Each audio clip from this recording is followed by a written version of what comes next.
My name is Sarah J. Markham, and I am 28 years old. Christmas morning started with snow, but not the soft storybook kind that makes you want to sip cocoa and take pictures. This was the ugly kind. Slush and ice that turned roads into gray, slick ribbons and made every stoplight feel like a gamble. I remember gripping the steering wheel harder than I needed to, trying to keep my face calm in the rearview mirror because Alina was watching me. She's 3, and she's at that age where she doesn't just hear what you say, she feels what you don't. If my voice went tight, her little mouth would tighten too. If I sighed too long, she would blink at me like she was already learning how disappointment looks. I had dressed her in the sparkly red dress she insisted on, white tights, little boots she picked herself. She looked like a tiny holiday postcard, cheeks pink from the cold, eyes bright with that pure excitement kids have when they believe the world is designed to surprise them. For weeks she'd been talking about Grandma's tree, about the lights, about how Santa knows where Grandma lives too. She carried the homemade ornament she made at preschool like it was a treasure. A misshapen circle of clay painted too thick, with glitter glued in uneven patches. She kept it in her lap the whole drive, whispering to it like it could hear her. I should have known better. And that's the part that still makes me angry. Not at them, but at myself. Because when you grow up being the family's afterthought, you learn to crave crumbs. You learn to treat basic kindness like a miracle. Every December, I told myself maybe this year would be different. Maybe they'd finally see me, finally appreciate me, finally act like I belonged. I kept driving back into the same house, expecting it to become a different place. We pulled up to my parents' place around 9. My sister's SUV was already parked out front, engine still warm like she'd just arrived. Before I even unbuckled Alina, I could hear shouting and laughter through the walls, the kind that always meant my sister's boys were showing off. Alina pressed her face to the window, breath fogging the glass, and pointed. "Bikes," she whispered. Sure enough, my nephews were outside in the backyard riding brand new bikes that still had tags hanging off the handlebars. One was neon green, the other metallic blue, like someone had ordered them straight from a commercial. My mom was filming on her phone, laughing loudly, telling them to ride faster so she could get the shot. My dad stood behind her with his coffee, grinning like this was the best part of Christmas. One of the boys yelled, "Santa got me exactly what I asked for." Alina tugged my coat. "Me bike too?" I swallowed. I forced a smile. "Santa leaves gifts inside too," I told her. "Be patient." She nodded, trusting me, and that trust felt like a weight. Inside, the living room looked like a catalog. Tree lit up perfectly, music playing, piles of gifts wrapped in expensive paper with bows so neat they looked professionally tied. My mom always cared about appearances. She could neglect you emotionally and still make sure the centerpiece matched the napkins. She could say cruel things and still hang a wreath like she was the kind of woman who baked cookies for the neighborhood. But as I stood there with Alina's mittened hand in mine, something hit me immediately. Not a single box had my daughter's name on it. There were stacks for my nephews. There were gifts for my sister. There were gifts for my dad. There were even a few for distant relatives who didn't show up half the time, but nothing for Alina, nothing tucked in a corner, nothing waiting under the branches, not even a small one. My stomach dropped, but I told myself not to jump to conclusions. Maybe my mom had hidden them. Maybe she wanted Alina to open hers last. Maybe. Because hope is stubborn like that. And because earlier in December, I had sent my mom $500. I had done it without drama, without conditions, like I always did. I told her I was swamped with work travel and asked if she could help get some gifts for Alina. A little kitchen set, some books, maybe one of those dolls with changeable outfits. My mom had responded quickly, almost too quickly, saying she knew exactly what to get. She even added a heart emoji. That should have been my first warning. My mom only used hearts when she wanted something. Now I stood in front of that tree, watching my sister's boys tear into gift after gift, paper flying, plastic crackling, my mom clapping like she was applauding a performance. Alina sat quietly on the rug with her ornament in her lap, looking around like she was trying to figure out where she belonged in the scene. The longer it went on, the more her excitement started to fade into confusion. She didn't throw a tantrum. She didn't cry. She just kept glancing at me, eyes asking questions she didn't have the words for yet.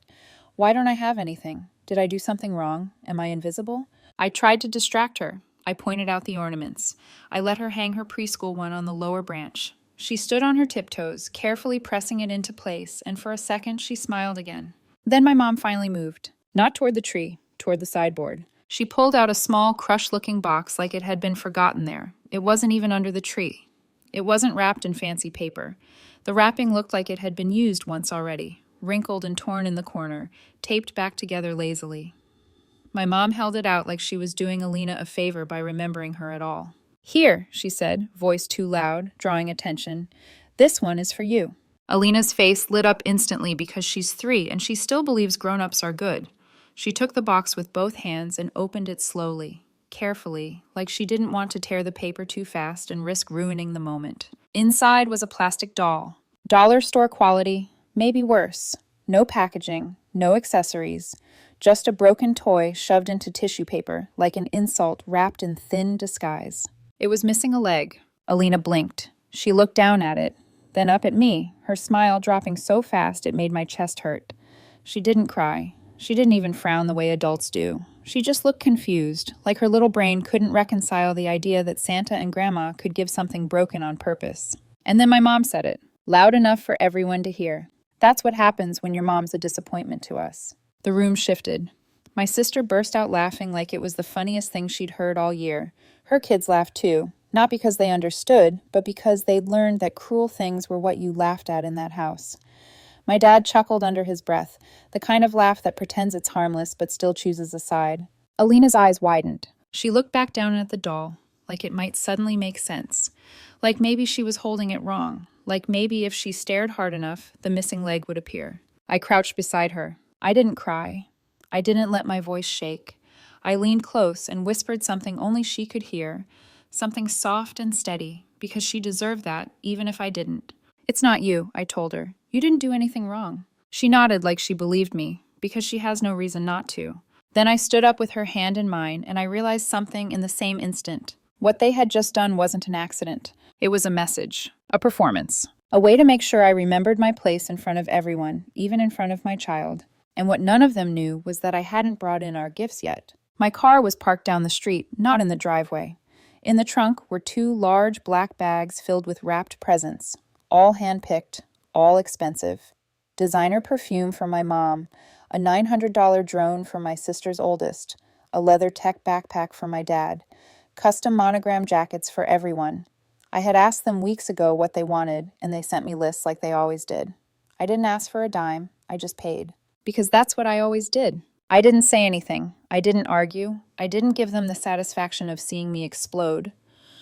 I walked out to the car, loaded the bags into my arms, and carried them back inside like I was bringing in groceries. The room went dead quiet the moment they saw the bags. My mom's eyes lit up first like she'd won something. My sister stepped closer, already reaching for a tag, her mouth forming a smile she didn't deserve. Even my dad straightened in his chair like he could feel the shift. I set the bags down by the tree. My sister's fingers brushed the first gift. I stopped her. My voice was calm, almost gentle, which made it sharper. "You won't be getting these," I said. She laughed at first, like I was joking, like I was doing a little dramatic flourish to spice up the morning. Then she looked at my face, and the laughter died. For a moment, nobody spoke. It was almost impressive how quickly the atmosphere shifted, like someone had reached over and turned off the music mid-song. My sister's hand hovered in the air, fingers still curled around the edge of a gift tag, her smile frozen in a way that looked more confused than offended. My mom blinked twice, as if she'd misheard me. My dad pushed his chair back slightly, not standing up, just adjusting, like he needed a better angle to assess the situation. "What do you mean?" my mom said slowly, her voice tight. "You won't be getting these." I didn't raise my voice. I didn't explain. I simply bent down, lifted Alina into my arms, and turned toward the door. Behind me, I heard my sister scoff. "Oh my God, Sarah, don't make a scene." That almost made me laugh. The irony of her saying that, after what she and my mother had just done to my 3-year-old in front of a Christmas tree, was staggering. But I didn't laugh. I didn't turn around either. I walked out. The cold hit my face immediately, sharp and bracing. Alina wrapped her arms around my neck, her small body warm against mine. She didn't ask questions. She didn't cry. She just rested her head on my shoulder the way children do when they trust you to handle things. I carried the gift bags back to the car, set them gently in the trunk, and closed it without slamming it. No one followed us. No one called my name. No one apologized. I got into the driver's seat, buckled Alina in, and drove away like we were leaving a place that had never really been home. The drive back was quieter than the drive there. Alina fell asleep after about 20 minutes, clutching her preschool ornament like it was a security blanket. I kept glancing at her in the rearview mirror, replaying the moment over and over in my head. The doll, the laugh, my mother's voice, the way my daughter's face changed when she realized something wasn't right. That image lodged itself somewhere deep in my chest and refused to move. I didn't respond to anyone for 2 full days. Not a text, not a call, not even when my phone buzzed late at night with my sister's name flashing across the screen. I focused on Alina instead. I kept her routine exactly the same.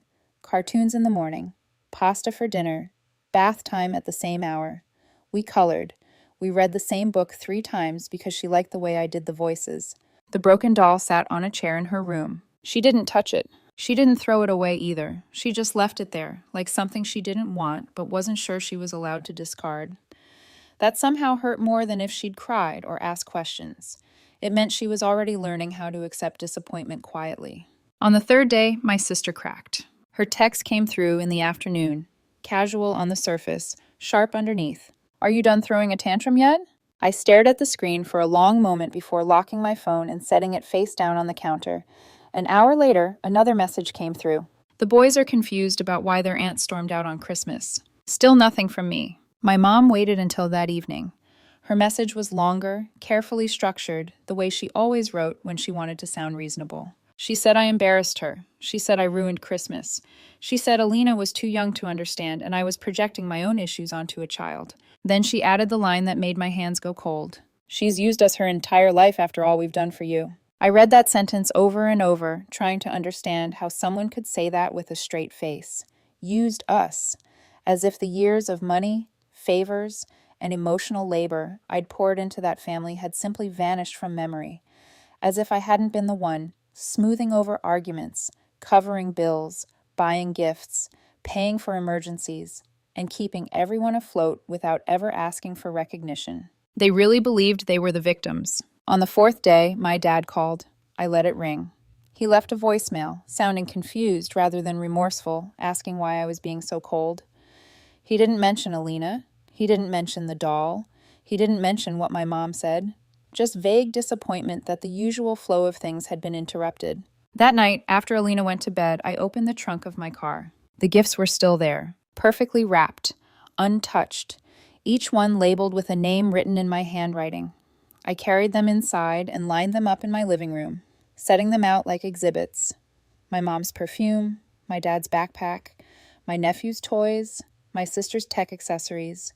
Each one represented another time I'd tried to buy peace, buy love, buy my place in a family that never intended to give it to me freely. Standing there, something uncomfortable settled in. I had spent more time planning their happiness than my own. I unwrapped every gift, one by one, carefully peeling back paper, removing tags, stripping away the illusion. Then I boxed them up again and loaded them into my car the next morning. I drove to a women's shelter, a youth center, a family assistance program. I donated almost everything. I didn't take pictures. I didn't post about it. I didn't tell anyone. I just let it be done. When New Year's rolled around, something shifted. I didn't send my parents their usual grocery transfer. I didn't cover my dad's car insurance. I didn't send my sister the $300 I'd been quietly sending her every week for years to help with expenses. I hadn't even realized how automatic it had all become until I stopped. That's when the panic started. My mom called twice a day. My dad sent short messages asking if everything was okay. My sister suddenly wanted to talk things through. No one mentioned the doll. No one mentioned Alina. It was like that moment didn't exist in their version of events. Then I heard it through someone else. A friend of mine works near the pharmacy my mom uses. She texted me late one afternoon. "Hey, is everything okay with your family?" I asked why. She hesitated, then said she'd overheard my mom arguing at the counter, asking if she could pay for half her prescription now and the rest later. My mom has never lived paycheck to paycheck. She just never lived without me either. I sat with that information longer than I expected, waiting for guilt to show up. It didn't. What I felt instead was a strange, hollow calm, like a knot I'd been carrying for years had finally loosened. About a week later, my sister showed up at my door unannounced. She looked different, tired, less sharp, less certain. She asked if we could talk. I didn't invite her in. We stood there while Alina watched cartoons behind me, her laughter drifting through the hallway like a reminder of what actually mattered. She told me my parents were stressed. She said they didn't realize how much I helped. She said I was taking things too far over one moment. I looked at her and said, "Family doesn't humiliate toddlers." She didn't have a comeback for that. Before she left, she said something that stuck with me. "You're changing," she said. "You're becoming cruel." I closed the door and locked it. For the first time in my life, I wasn't chasing their approval. And they could feel it. The first real sign of trouble didn't come with shouting or accusations. It came quietly, the way consequences usually do when no one's been paying attention. An email from my dad landed in my inbox late one night. No greeting, no explanation. Just a forwarded notice with a giant red warning banner across the top. Final utility bill. Disconnection scheduled. Amount due, $432.666. The number was circled in bold red, like someone wanted to make sure I saw it clearly. That was usually something I handled without thinking. A few taps on my phone and their lights stayed on. It had happened before, more than once. I stared at the email for a long time, my thumb hovering over the screen, muscle memory trying to take over. I didn't reply. I didn't pay it either. The next morning, my mom called. I watched the phone ring until it stopped. Then my sister called. She left a voicemail trying to sound casual, talking about how the kids missed me, how things were a little tight since Christmas, how she hoped we could get back to normal soon. Back to normal meant I paid and they pretended not to notice. That same week, my dad called again. Twice in one day. The second voicemail was quieter, his voice low, like he didn't want my mom to hear him. He mentioned the mortgage being a mess and the bank starting to ask questions. He didn't say it outright, but I understood. I'd stopped sending the extra $600 a month I'd been covering on their house for the past 2 years. He had assumed I never would. I sat with that information longer than I expected, waiting for guilt to arrive like it always had before. It didn't. What I felt instead was clarity, clean and sharp. A few days later, a friend sent me a picture. My mom, behind the counter of a gas station convenience store not far from their neighborhood, wearing a blue vest. She looked smaller somehow, older. Her shoulders hunched like she was trying to make herself disappear. I stared at that photo for a long time, not because I felt bad, at least not in the way they'd trained me to, but because for years she'd told me working retail was for women who'd failed at life. She used to say that while I handed her envelopes of cash for trips, for new bags, for hair appointments, now she was folding lottery tickets and scanning beer cans because I wasn't there anymore. The silence from me wasn't just financial now. I didn't come around. I didn't call. I didn't answer messages. I focused on Alina, on work, on building a life that didn't revolve around rescuing people who mocked me when I was useful and resented me when I wasn't. Then my sister showed up again. No warning. Just stood on my porch with her arms crossed, jaw set like she'd rehearsed this confrontation in the car. I stepped outside and closed the door behind me so Alina wouldn't hear. She launched right into it. The boys were upset.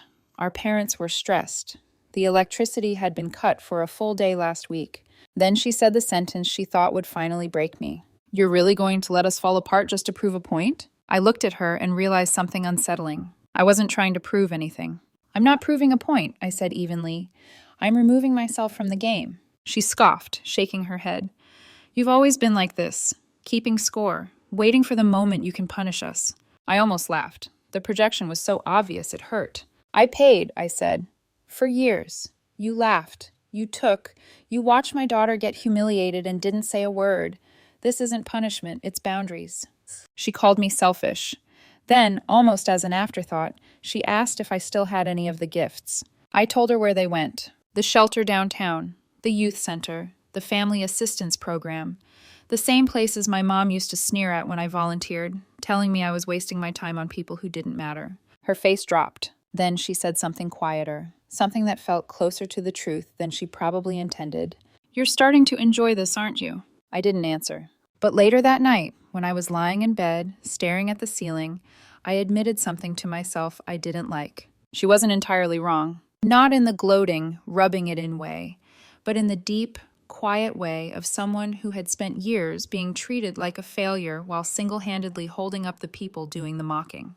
watching them scramble, watching the consequences finally land, it felt validating. It felt fair. And that scared me, because that's who they were to me for years. People who hurt and waited for a reaction. People who fed on control. And now, in a twisted way, I was doing the same thing back. Things moved fast after that. My dad's car got repossessed. My mom's credit card was declined at a local market. I didn't hear about those directly. They came through friends, acquaintances, whispers. Information that used to be hidden because I was there to prevent it was suddenly everywhere. Then my sister sent me a long email, paragraphs blaming me for the stress on their marriage, saying her husband was burned out trying to make up for the money I used to send, saying their youngest had to quit a sport because they couldn't afford the equipment. She ended it with, "You're hurting innocent people just because you can't let go of a grudge." I didn't respond. I knew exactly who was innocent, and it wasn't the adults who let my daughter hold a broken doll while their kids unwrapped bikes and laughed. They wanted me to feel guilty. I didn't. What I felt was something closer to resolve, because the longer I stayed quiet, the more they revealed themselves, the more they panicked, the more they begged, not for forgiveness, not for understanding, but for money. I wasn't their daughter. I was their ATM. And now the ATM was out of order. It started with a Facebook post. That alone should have told me how serious they were, because my mom barely knows how to use email. She still calls text messages notes. But suddenly, overnight, she figured out how to write a multi-paragraph public post and tag half the town. No names, of course. Just a long, emotional monologue about how painful it is when your own child turns her back on the family after everything you've done for her. About how she was now working nights just to afford groceries while her daughter lived in a big city apartment, too proud to help. About sacrifice. About betrayal. About how some children forget where they came from. The comments poured in. Church ladies I hadn't spoken to since high school. Old family friends. Distant cousins. People who had never once asked how Alina was doing suddenly had a lot to say about my character. They told my mom she deserved better. They said kids today don't understand loyalty. A few even tagged me directly, telling me to remember my roots. I didn't respond. I didn't defend myself in public. I didn't argue in the comments. I just watched. And then my sister chimed in. "She's always taken from you, Mom," she wrote. "Maybe now she's finally showing her true colors." That was the moment I realized this wasn't desperation anymore. This was coordinated. They weren't just trying to guilt me back into the family. They were trying to rewrite the story so thoroughly that even Alina and I would look like villains in it. And they didn't stop there. My mom started calling people in my life. A friend texted me, uneasy, saying my mom had reached out concerned about me, suggesting I'd been acting erratic. A coworker forwarded me a message my sister had sent, vague but dangerous, hinting that I might not be well and that someone should check on me. They were laying the groundwork, trying to make me look unstable so they could justify everything they'd done. I could have stayed quiet. I almost did. But then I saw one comment buried deep in the thread. Someone asked how Alina was doing, clearly trying to sound kind. My mom replied, "We gave her a sweet little doll for Christmas, but she didn't even say thank you. Looks like she's learning from her mother." My hands went numb. They humiliated her once in private, in front of a tree and a family that laughed. That almost broke me. But this was different. This was public. This was them calling my 3-year-old ungrateful, using her as proof that I was somehow defective. That was the line. I still didn't make a public post. I didn't call them out by name. I didn't fight them where they wanted to fight. I sent private messages instead, to a handful of the loudest commenters. The ones with the most to say. I told them the truth. Calmly, clearly. I told them I had sent my parents $500 specifically for Alina's Christmas gifts. I told them that money went to my sister's kids instead. I told them Alina was handed a broken doll missing a leg while her cousins rode brand new bikes in the backyard.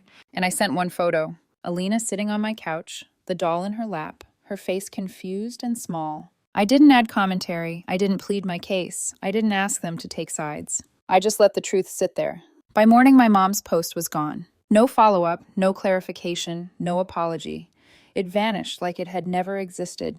2 days later, a package arrived at my door. No return address, just Alina's name written in thick marker across the top. Inside was a perfectly wrapped box in gold foil paper, tied with real ribbon.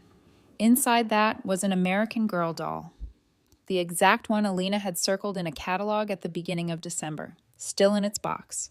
Brand new outfits, accessories, both legs firmly attached. There was a note. We hope you like this one better. Love, Grandma and Grandpa. No apology, no acknowledgement of the other doll, just damage control. Alina opened it and smiled. She looked at me and said very matter-of-factly, "She has both her legs this time." Then she ran off to show it to her stuffed animals. I sat there holding the empty box, understanding something important. They didn't send that doll because they were sorry. They sent it because they'd lost control of the narrative, and control mattered more to them than remorse ever had. I didn't say thank you. I didn't text them. I didn't call. I didn't even let Alina call. I placed the box from the American Girl doll in the recycling bin and moved on with our day like it had arrived from a stranger, because that's what it felt like. A stranger's attempt to smooth over something they had no intention of fully owning. For a while, nothing happened. No messages, no public posts, no dramatic follow-ups. The silence stretched in a way that felt deliberate, like they were waiting for me to break first, waiting for me to soften, waiting for me to accept the doll as a peace offering and slip quietly back into the role I'd always played. Weeks went by. Then something changed. The first sign came in the mail. Not a text, not a voicemail, a handwritten card. My mom's handwriting was uneven, almost shaky, like she wasn't used to writing anything that couldn't be edited or unsent. I stood at the kitchen counter for a long time before opening it, bracing myself for manipulation dressed up as remorse. It didn't come. The card was simple. "Sarah, we made a mess of things. I'm sorry. I'm truly sorry. I know I can't undo what we said and did, but I hope you'll let us try to make it right. We miss Alina. We miss you. We'll do better. I promise. Love, Mom." No excuses, no blame, no mention of stress or misunderstandings. No reminder of everything they'd done for me. Just an apology, stripped of its usual armor. It almost made me cry. Almost. A few days later, 2 boxes appeared on my porch. No delivery company, no note. One addressed to me, one to Alina. Inside Alina's box was a custom princess bedspread, her favorite animated characters embroidered into soft pink fabric, her name stitched carefully along the edge. Beneath it were books, puzzles, a music box that played "You Are My Sunshine." All new, all expensive, all chosen with intention. My box held a necklace. Not just any necklace, rose gold, minimalist, a tiny diamond set off center, the exact one I'd once pointed out to my sister in passing almost 2 years earlier, saying it reminded me of strength because it was delicate but not fragile. I'd forgotten about that moment. They hadn't, and still I didn't respond, because as moved as I was, I needed to know something before I let even an inch of my guard down. I needed to see whether this was remorse or panic wearing a softer face. That answer came through my sister. She texted me late one night. "The boys asked why I haven't been going to their soccer games. Mom and Dad are trying. They really are. Can we meet? Just you and me." I agreed, but not at her house, and not at mine. We met at a coffee shop halfway between us, neutral ground with 2 bright lights and the smell of burnt espresso.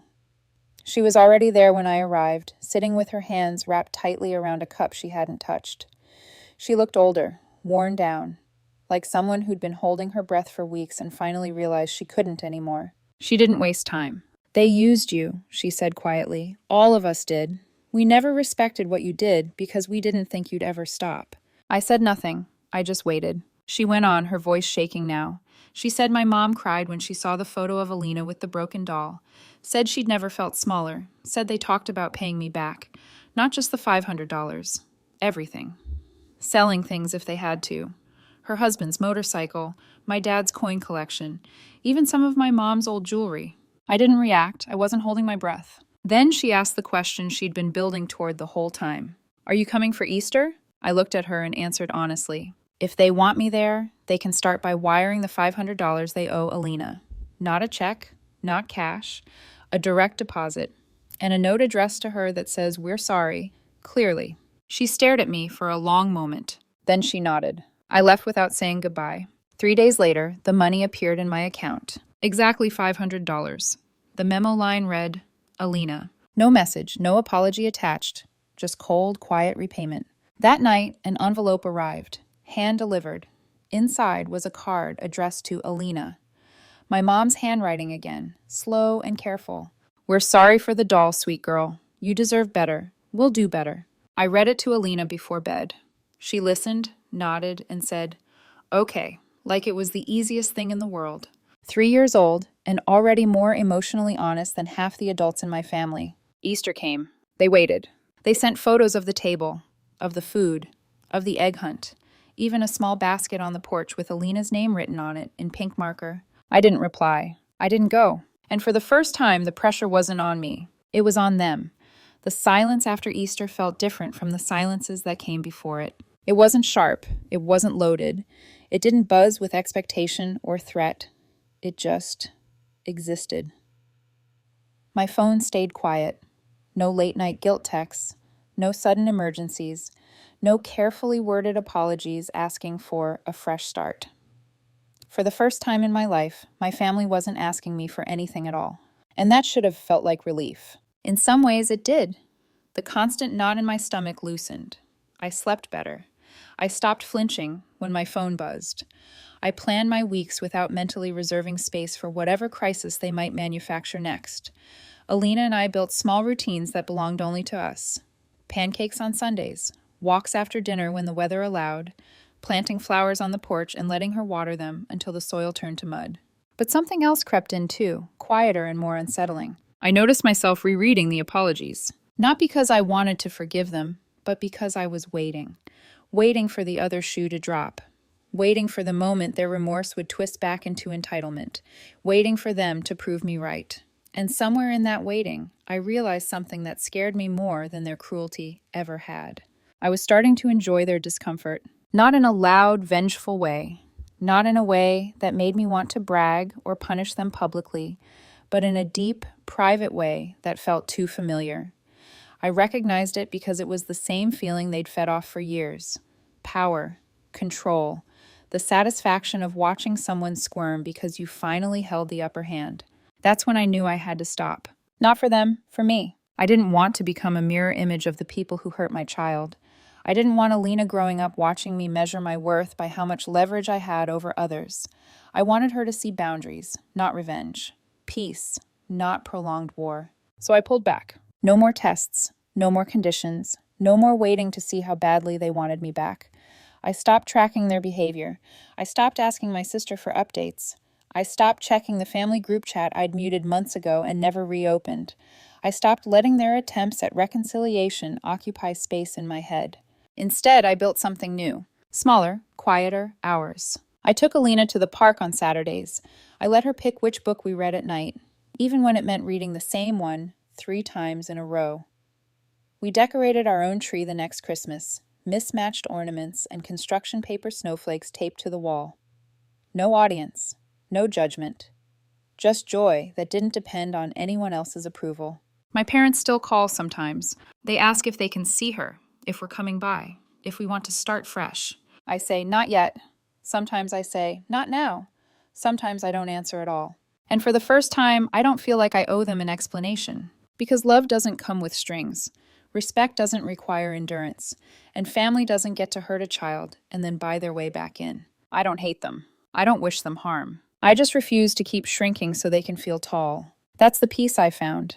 Not the loud, triumphant kind. The quiet kind that stays.